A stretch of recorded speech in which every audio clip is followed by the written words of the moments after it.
Oh, Hilton, stay. Your beds are soft and cozy.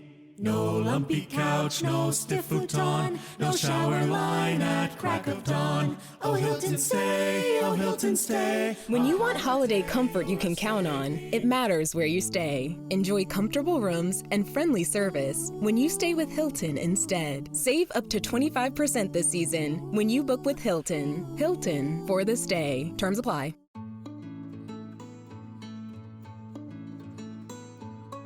Hello, and welcome to Raising Me. I'm Adrienne Stein. Today we are talking about something that comes up in almost every family this time of year, and that is holiday meals and snacking and all the stress that can come with that. First, a really quick but a very big thank you to our sponsor of Sweetser Behavioral Health. We are so grateful for their support and all the good work that they do in the community. Okay, so you probably know the drill, right? Kids refusing to eat grandma's favorite casserole, or maybe there is just that one last piece of pie that is staring at you and you just can't say no. And of course, if you're like me, maybe you're trying to keep the peace while hoping somebody actually eats a vegetable. I mean, they're mostly covered in butter and cheese, for crying out loud, or in some cases, even sugar. So how can it be that bad, right? To help us keep it all in perspective at the holiday table, we are joined by registered dietitian Kara Kilmartin from Hannaford. She is so much fun, and we're so glad to have her back too. Kara has such a good, grounded, even reassuring way of talking about food, balance, and all of the family dynamics along with it. And she's here to help us navigate all the things and really just that pressure that so many of us feel around holiday meals. Check it out.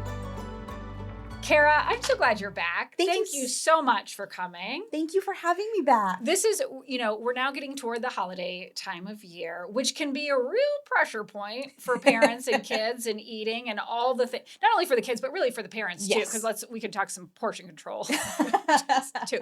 But when you think back to your experience as a kid growing up in the holidays, like what are some of the memories that come to mind? What are some of the feelings that come to mind around food? Well, I grew up in an absolutely beautifully, wonderful, crazy Italian family. So every holiday is food, right? Like we think about that, the Italians and the Greeks, and truly everything we do revolves around food. So when I close my eyes and think about it, my grandparents had this big, they called it the playroom, but it was really like a room with a giant table where we had holidays and just the food. Because of course, everything involves pasta. There was never just turkey on Thanksgiving. There was was it like chicken parm, eggplant parm, ham? Oh my gosh. The food was just an all-day affair. So I smile because of the love. Yeah. I smile because I could just see my grandmother took so much pride in cooking all that food.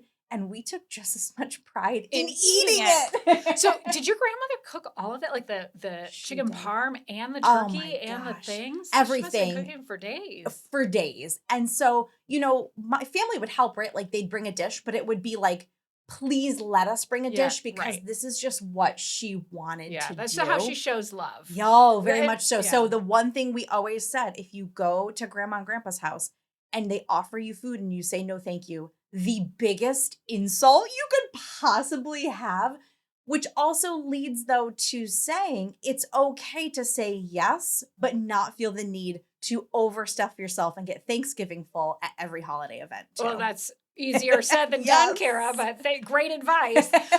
So let's just talk a little bit about your background too before we get into the holidays. How did you become a registered dietitian? What was it, about that line of work that really spoke to you? What really spoke to me is the power that nutrition and food and exercise could have on our bodies. Most of us know how important it is to try to follow a balanced way of eating and to try to move our bodies, but it can be so specific person to person. And as somebody who struggled with body image and with weight into childhood and into teenage and adult, as a lot of us do, I really taught myself the power of nutrition. And then I said, you know what? Wait, there's a career that I can do this and then turn around and help people as well. So it's my love, my background and my love of food, but also knowing that my love of food can have so many benefits on the human body. Yeah, like a real sense of purpose. Yes. A real sense of purpose. Yes. So we're talking today about, because holidays are going to be here before we know it. You're going Always to blink are. and here we are. Yes. This could be a real pressure point for parents with, and I find particularly young kids because, you know, and this is just personal experience now that I have a 17-year-old is my 18 is my oldest, and a 7-year-old is my youngest. Like I saw her through the years eating more of the holiday foods, Yes. right? But as much as my husband and I and everybody looks forward to the really, really good meals, I'm thinking, okay, well, what are the kids going to eat? The roll. The dinner roll with the butter. dinner roll with butter. Yeah. And maybe mashed potatoes. Maybe we might try some corn if corn's on there. But we go back to those carbohydrates, right? Goes right back to the right carbs. back to the carbs. So why do you think it is just such a pressure point for families? Why is this so tough? It's so tough. And I think it depends on the parenting style, right? Yeah. I know in my household, I grew up, you have to clean your plate, right? Italian, my grandmother, was the way they showed their love, but you had to clean your plate. And so now we're kind of moving into a generation where we're a little bit like, oh, when you're feeling full, you stop. But then there's that balance, because I know even in our household with parenting, I'm a little more of the listen to your body. My husband errs a little bit more on the you need to clean your plate. So trying to find that balance and mirror that onto our children. So yes, it's okay to have the roll, because my 8-year-old has looked forward to the roll at every Thanksgiving. But every time we try a little bit like, oh, do you want to try some turkey in that roll and make a sandwich out of it? And he ate some turkey. And then it expanded into, did you know that stuffing's made from bread? So then he was like, all right, I'll try a little bit of that. So I always am going to say exposure. I'm very proud if the kids want to try the Brussels sprouts. Don't get me wrong. But also knowing sometimes it's baby steps. Sometimes it's, again, maybe letting them help on Thanksgiving to prepare the meals. How do you, I mean, even beyond the holidays, like, is it just consistent exposure to new foods? I mean, we are guilty at my house that we have sort of a rotation of 5 or 6 things that are pretty easy to cook. I think everybody And it's kind of like the things that we have every week, yes. right? So when the holidays come, suddenly there are green bean casseroles and there's stuffing and all the things. So is there just a strategy around exposure in general to get kids in particular to say, you know, that looks different, but hey, I'm going to still try it? There is. And I also think it's okay too to make modifications, because you're right. How often do you cook green bean casserole any other time of year? Yeah. So same thing. My children are going to look at it and say, what are those crispy little things? But they recognize they recognize green beans. So maybe it's just keeping a scoop of the green beans out and keeping them plain, or a little olive oil or a little butter for them. Or maybe, you know, my kids love raw vegetables. My mom is really good about saying, you know, what vegetables do the kids like? And maybe we'll keep some of the carrots raw and keep some of the green beans raw. They're still getting the vegetables. There's nothing that has to say it has to be mixed with cream of mushroom and have French fried onions on top. You're right. But then when they say, ooh, what is that? Can I try it? Don't ever say no. Let them try it. So you bring up kind of a good point. And I think of it as sort of related meals. Like for kids that are a little bit more selective, that maybe they wouldn't eat the green bean casserole, but do you save some green beans on the side if they like green, you know, I'm using this as an example, where it's not in the casserole, but it is green beans. So 100%. you're preparing something different. It's not a fully different meal, but it's like pieces of the meal that are happening. Absolutely. The other piece too I think about, Adrienne, is I don't love green bean casserole. Yeah. So for me, I'm not a fan of all my food touching. So I don't want to expect my kids to love that either. But I still want them to try different things. So it's okay to explain to them. Do you get the kids that are like, what's the green fleck on top of that? Like telling them parsley's okay. Basil's okay. These are flavor. Trying to just, you're wanting to reinforce that you understand that they're telling you they don't quite understand or may not like something, and meet them halfway. You know, this is a little bit of parsley. Why don't we just try it? If they're giving you a ton of pushback, I have found professionally and personally that pushing them makes it so much worse. Makes it so much worse. But sitting down, slowing down, explaining to them, listening that they're telling you, I don't love this. Mhm. But then still being able to modify it in a way. Because if we go into it expecting the kids are going to put all the things on their plate, there are going to be those Yeah. kids that do that. But that's not, let's be honest, that's not the case for a lot of us too. What about, and we've done this too, like we're looking at the, say Thanksgiving meal that we're preparing and it's like, Jack and Will are going to eat none of this except the bread.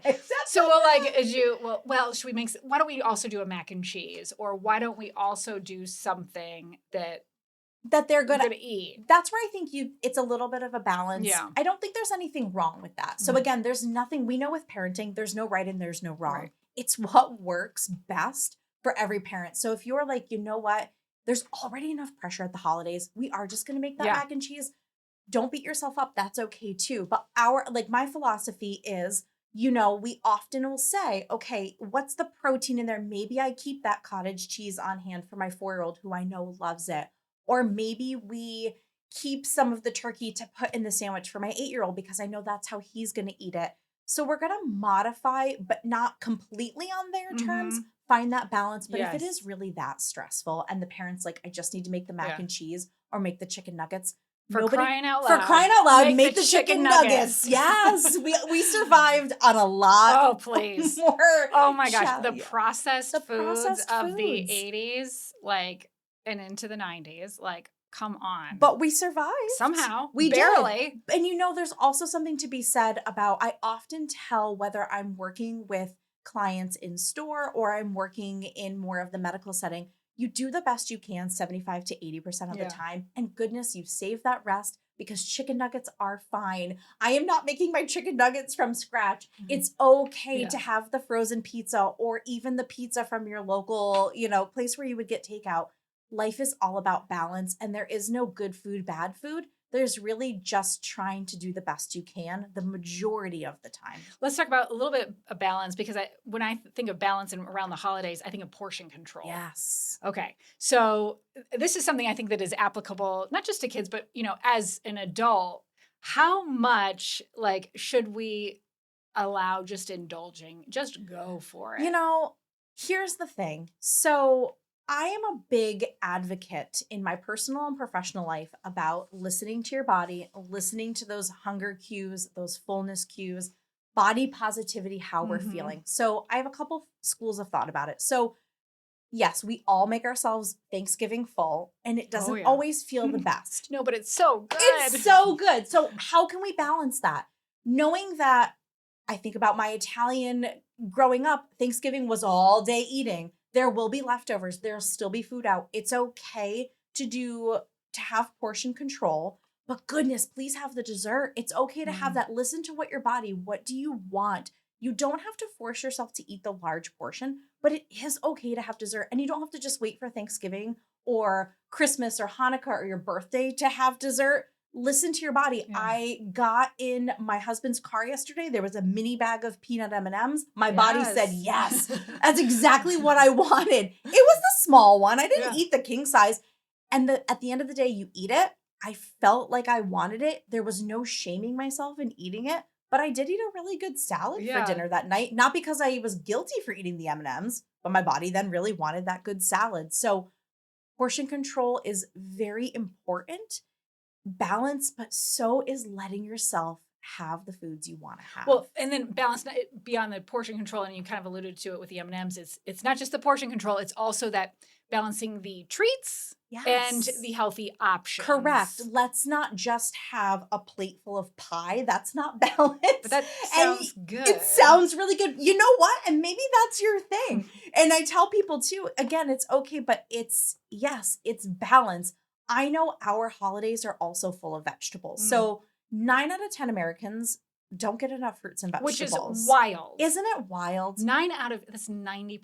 90%. Yeah. And so we think about, okay, let's think about the holidays. I'm often saying, what vegetable dish can I bring? My family is so good about the vegetables. My grandfather and grandmother love vegetables. My mom cooks a ton of vegetables. So vegetables are like a staple. So oftentimes it's thinking about too, I actually feel pretty good after Thanksgiving because I know that the Brussels sprouts are there, carrots, corn, and peas. So it's balance. There is scientific proof that you can balance the good with the not as good and still get overall good nutritional value. In Walmart's Who Knew, everyone ready their cart. Amazing Black Friday deals are about to start. Online and in the app, such great deals to explore. Everything you love from tech, toys, and more. The days to save and the ones to remember. It's only the 25th to the 30th of November. Set your alarms. Don't miss out. These deals are epic, without a doubt. The Who's are all ready, but are you? Walmart Black Friday deals await. Who knew? I think, too, one thing that comes to mind is when I've dished up trying to hope the kids will eat all the different things, there's a lot of food waste. There is. Too. So what are some ways to just sort of do that, like planning ahead of time? Because you don't want to waste so much You don't want to waste food. it. And it can also be overwhelming. Yeah. So I know children oftentimes, if they're seeing on their plate that huge serving of sweet potatoes, they may be a little bit apprehensive to eat it if there's a lot. But if you put that no thank you bite, right? Well, tell us what the no thank you bite is as you're talking about this. So the no thank you bite, I always grew up in what I really am trying to teach my kids is that it's just trying a bite saying you don't have to like it. So I'm putting a small portion or a small bite and you try it, but maybe you love it or maybe, you know what? No thank you. I don't like it. Except my 4-year-old who's decided that if she doesn't like it, she can spit it out. I've recently, twisted it to say no thank you, but please chew and swallow the bite. Right. So it's thinking about maybe you just try putting the expectation. Don't put a lot on their plate and then get upset that they don't eat it. Put that teaspoon or that tablespoon or literally that bite on a fork and say, let's try it. Because if you think about it too, you don't want them to get overwhelmed and feel like they have to eat this new foreign food for them that they've never had. But oftentimes the no thank you bite, the worst that happens is they don't like it and they move on. But studies show that it takes children multiple times of exposure and trying something before they like it. And then if you have the child that has any sort of texture aversions per se, which my 8-year-old does have, it can take 20, 30 times of exposure for kids to really discover that they're willing to eat something.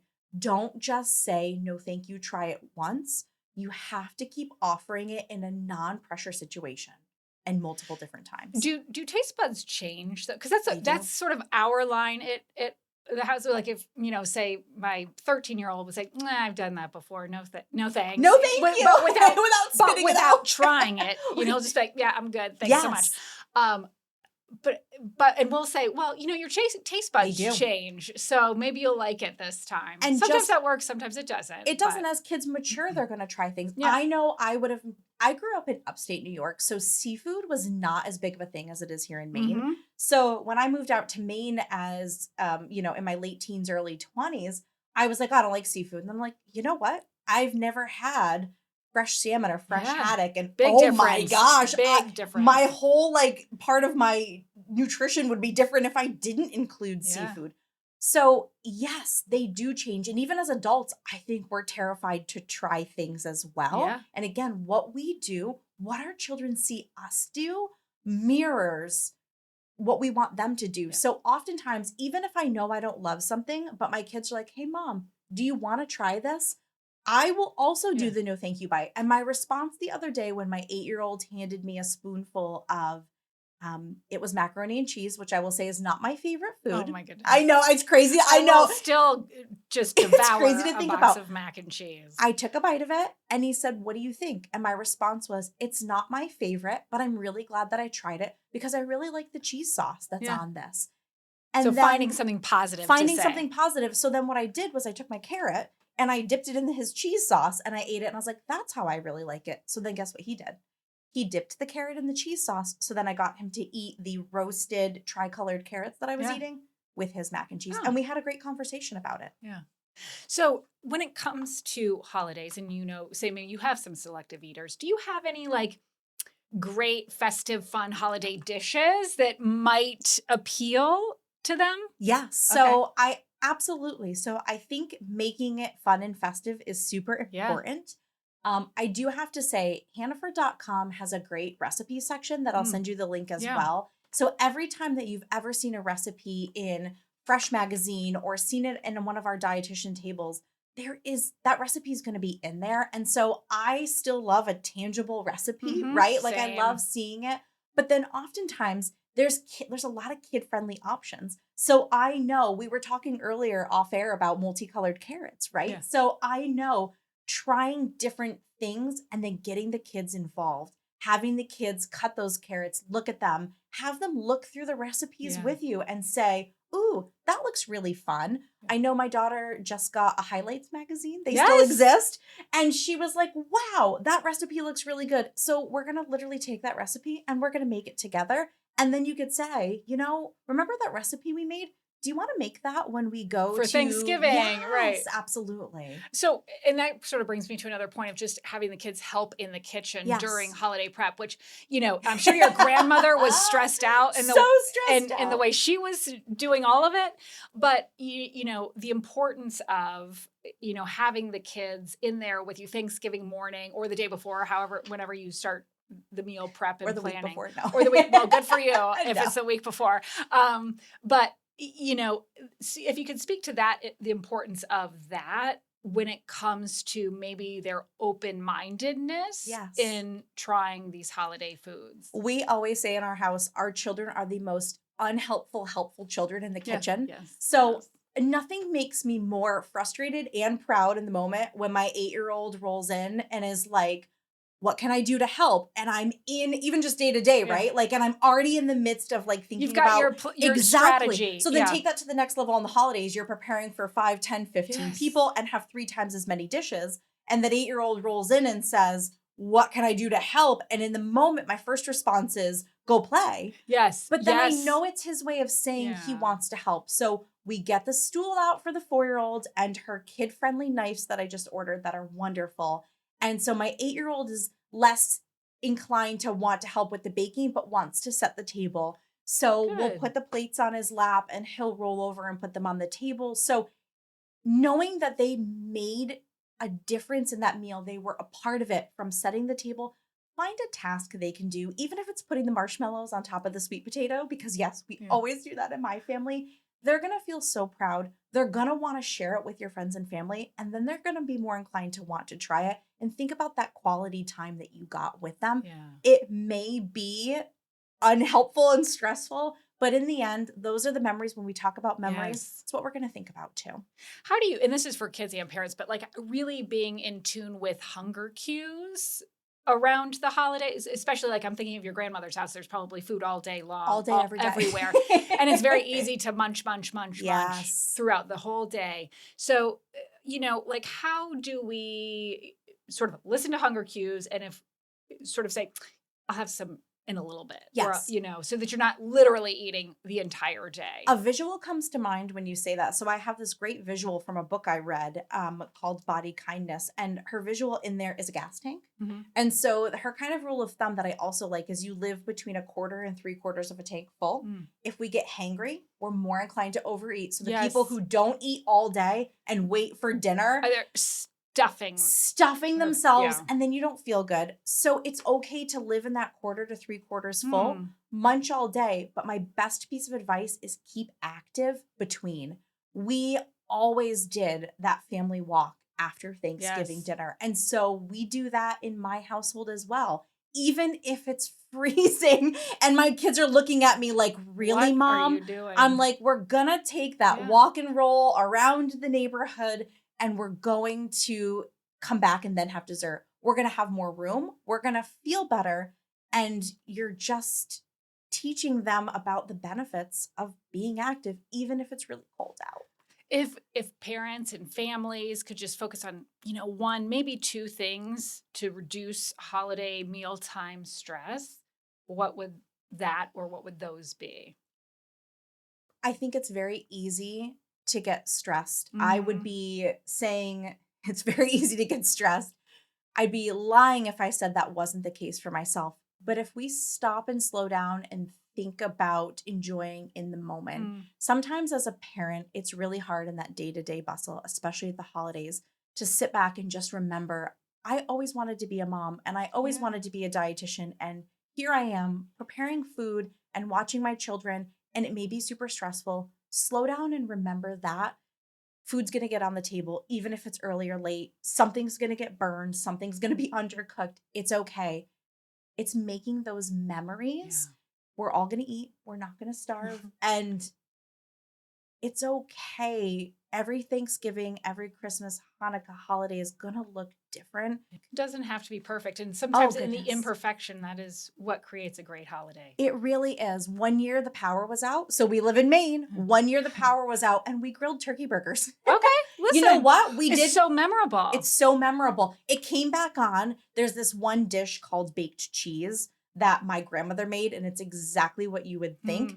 That made sure the generator got run for the oven for the baked cheese. I think the turkey, I can't remember if we were able to. I think we just did turkey little frozen burgers. in the middle. Little frozen, whatever. As long as we've got some food, no foodborne illness going on, we loved it. And it was modified, but we remember it. Or we remember the Thanksgiving that my son was born and he was still in the NICU. No. One of our favorite Thanksgiving memories was Boston Children's Hospital Thanksgiving dinner. And was it anything like we would have made? No, but we shared memories and we had some good food and we still remember that. I got the chills.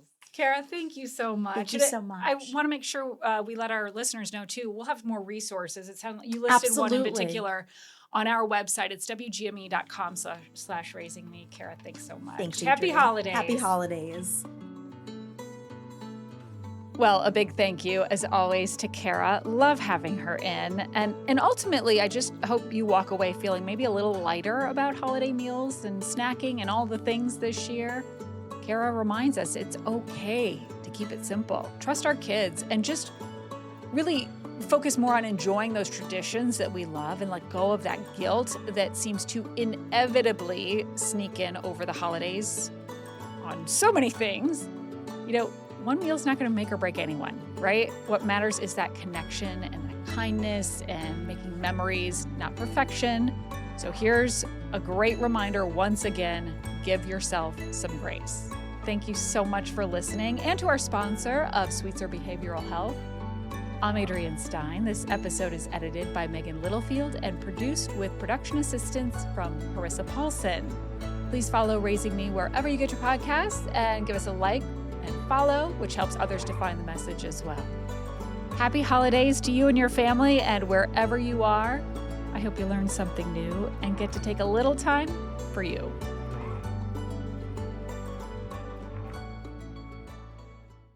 Hey, Ryan Reynolds here, wishing you a very happy half-off holiday, because right now Mint Mobile is offering you the gift of 50% off unlimited. To be clear, that's half price, not half the service. And Mint is still premium unlimited wireless for a great price. So that means a half day, yeah? Give it a try at mintmobile.com/switch. Upfront payment of $45 for 3-month plan, equivalent to $15 per month required. New customer offer for first 3 months only. Speed slow after 35 gigabytes if network's busy. Taxes and fees extra. See mintmobile.com.